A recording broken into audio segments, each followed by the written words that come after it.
চীন থেকে জাহাজ বিধ্বংসী সুপারসনিক ক্ষেপণাস্ত্র কিনবে ইরান। যুদ্ধ নাকি সমঝোতা, কোন পথে যুক্তরাষ্ট্র ইরানের অত্যাধুনিক যুদ্ধজাহাজের প্রথম মিশন সম্পন্ন, ইরানে হামলা তৃতীয় বিশ্বযুদ্ধের শুরু করেছে। আমাদের চ্যানেলটি সাবস্ক্রাইব করে পাশেই থাকুন। এখন জানাবো বিস্তারিত প্রতিবেদনটি। ইরানের উপকূলের কাছাকাছি বিশাল নৌবহর মোতায়েনের প্রস্তুতি নিচ্ছে যুক্তরাষ্ট্র। এমন পরিস্থিতিতে নতুন পদক্ষেপ নিয়েছে ইরান। দেশটি চীনের কাছ থেকে অ্যান্টিশিপ ক্রুজ ক্ষেপণাস্ত্র কিনছে। আলোচনার সঙ্গে সংশ্লিষ্ট ৬ জন সূত্র এ তথ্য জানিয়েছে। সূত্রগুলো জানিয়েছে চীনে নির্মিত CM-302 সুপারসনিক ক্ষেপণাস্ত্র কেনার চুক্তি প্রায় চূড়ান্ত পর্যায়ে রয়েছে, যদিও সরবরাহের নির্দিষ্ট সময় এখনও নির্ধারিত হয়নি। প্রায় ২৯০ কিলোমিটার পাল্লার এই ক্ষেপণাস্ত্র সমুদ্রপৃষ্ঠের কাছাকাছি দ্রুত গতিতে উড়ে জাহাজের প্রতিরক্ষা ব্যবস্থা ফাঁকি দিতে সক্ষম।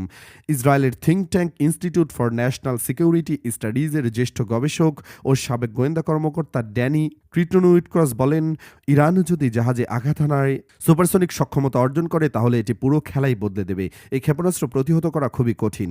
আলোচনার সূত্রগুলো জানায়, অন্তত ২ বছর আগে শুরু হওয়া এই আলোচনা গত জুনে ইসরায়েল ইরান ১২ দিনের যুদ্ধের পর দ্রুত গতিতে এগোয়।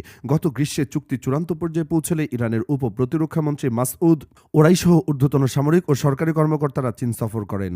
চীনের পররাষ্ট্র মন্ত্রণালয় রয়টার্সকে জানিয়েছে, সম্ভাব্য ক্ষেপণাস্ত্র বিক্রির ও আলোচনার বিষয়ে তারা অবগত নয়। চীনের প্রতিরক্ষা মন্ত্রণালয় মন্তব্যের অনুরোধে সাড়া দেয়নি। হোয়াইট হাউসও সরাসরি এ বিষয়ে মন্তব্য করেনি। তবে একজন কর্মকর্তা বলেন, প্রেসিডেন্ট ডোনাল্ড ট্রাম্প স্পষ্ট করে বলেছেন, ইরানের সঙ্গে হয় চুক্তি হবে, না হলে কঠোর ব্যবস্থা নেওয়া হবে।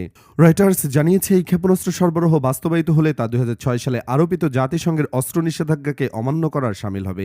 ২০১৫ সালের পারমাণবিক চুক্তির অংশ হিসাবে নিষেধাজ্ঞা স্থগিত করা হলেও পরে তা পুনর্বহাল করা হয়। এদিকে ইরান ঘিরে যুক্তরাষ্ট্রের সামরিক উপস্থিতি উল্লেখযোগ্যভাবে বেড়েছে।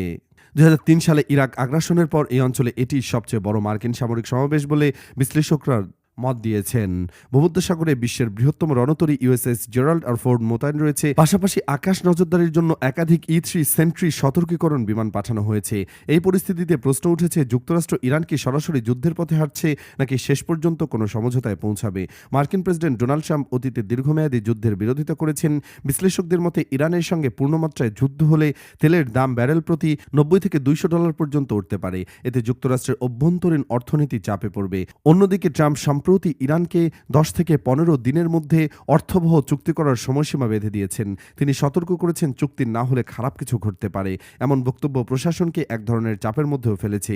ইরানের সর্বোচ্চ নেতা আয়াতুল্লাহ আলী খামেনিও সংঘাত নিয়ে সতর্ক।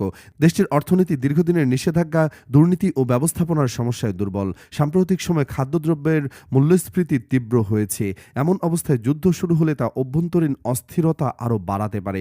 প্রকাশ্যে আপোষহীন অবস্থা নিয়েছে। তারা বলেছে, তাদের পারমাণবিক কর্মসূচি শান্তিপূর্ণ।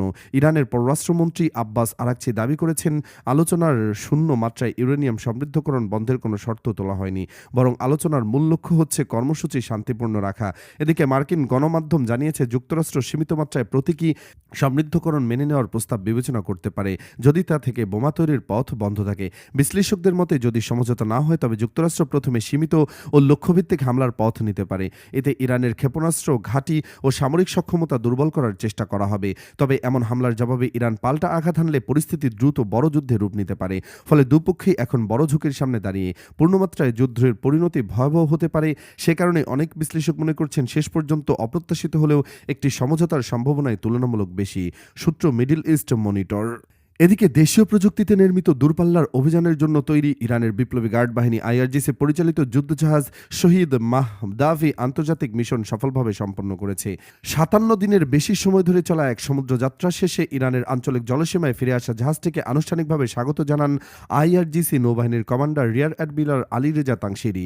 স্বাগত অনুষ্ঠানে দেওয়া বক্তব্যে তিনি বলেন, ইসলামী বিপ্লবের সর্বোচ্চ নেতা আয়াতুল্লাহ সৈয়দ আলী খামেনির নির্দেশনা অনুযায়ী ইরানের সশস্ত্র বাহিনী দৃঢ় সংকল্প নিয়ে বিশ্বের মহাসাগরগুলোতে যাত্রা করতে প্রস্তুত। IRGC নৌবাহিনী এই বহুমুখী যুদ্ধজাহাজটি দক্ষিণ আফ্রিকার উপকূলে অনুষ্ঠিত ব্রিক্স জোটের দেশগুলোর যৌথ নৌমহড়ায় অংশ নেয়। এই অংশগ্রহণকে আঞ্চলিক গণ্ডি পেরিয়ে আন্তর্জাতিক পরিসরে ইরানের নৌ উপস্থিতি সম্প্রসারণের একটি গুরুত্বপূর্ণ পদক্ষেপ হিসেবে দেখা হচ্ছে। মেহের নিউজের প্রতিবেদনে বলা হয়, প্রায় অর্ধেক পৃথিবী জুড়ে বিস্তৃত এই দীর্ঘমেয়াদী মিশনে অংশ নিয়ে শহীদ মাহদাভি সামুদ্রিক অভিযান পরিচালনা করতে সফল হয়েছে। এটি IRGC নৌবাহিনীর পক্ষ থেকে সমুদ্রে পাঠানো ৮ম যুদ্ধজাহাজ হিসেবে জায়গা করে নিল। জাহাজটি ইরানের 103তম নৌবহরের অংশ হিসেবে প্রায় 10,700 নটিক্যাল মাইল অর্থাৎ 18,000 কিলোমিটার পথ অতিক্রম করে। এই নৌবহরে ইরানি সেনাবাহিনীর শহীদ নাকদি ডিস্ট্রয়ার এবং মার্কান ফরওয়ার্ড বেস জাহাজও অন্তর্ভুক্ত ছিল। মিশনটির মধ্য দিয়ে আইআরজিসি নৌবাহিনী প্রথমবারের মতো দক্ষিণ গোলার্ধে এবং একই সঙ্গে আটলান্টিক মহাসাগরে নৌ অভিযান পরিচালনার অভিজ্ঞতা অর্জন করল। 2100 টন ওজনের এই যুদ্ধজাহাজটির দৈর্ঘ্য 240 মিটার এবং প্রস্থ 27 মিটার। এটি 2023 সালের মার্চে আইআরজিসির নৌবহরে যুক্ত হয়। জাহাজটি একটি ভাসমান নৌঘাঁটি হিসেবেও কাজ করতে সক্ষম। শহীদ মাহদাভিতে রয়েছে প্রায় 1000 কিলোমিটার দূরপাল্লার ক্রুজ ক্ষেপণাস্ত্র উৎক্ষেপণ ব্যবস্থা।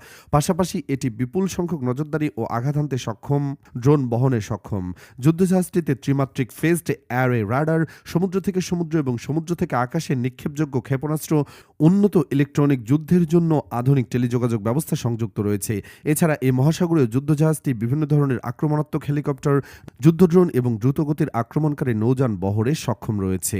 এদিকে ইউক্রেনের প্রেসিডেন্ট ভলোদিমির জেলেনস্কি বলেছেন, রুশ প্রেসিডেন্ট ভ্লাদিমির পুতিন ইতিমধ্যে তৃতীয় বিশ্বযুদ্ধ শুরু করেছেন। তাকে থামাতে তীব্র সামরিক ও অর্থনৈতিক চাপ প্রয়োগ ছাড়া বিকল্প নেই। জেলেনস্কি বলেন, যুদ্ধ শেষ হবে ইউক্রেনের বিজয়ের মাধ্যমে। রাশিয়ার দাবি অনুযায়ী কৌশলগত অঞ্চল ছেড়ে দিয়ে যুদ্ধবিরতি করার প্রস্তাব তিনি প্রত্যাখ্যান করেন। তিনি বলেন, আমি বিশ্বাস করি পুতিন ইতিমধ্যেই এটি শুরু করেছেন। প্রশ্ন হলো তিনি কতটা ভূখণ্ড দখল করতে পারবেন এবং তাকে কিভাবে থামানো যাবে। রাশিয়া বিশ্বে ভিন্ন জীবনধারা চাপিয়ে দিতে চায়।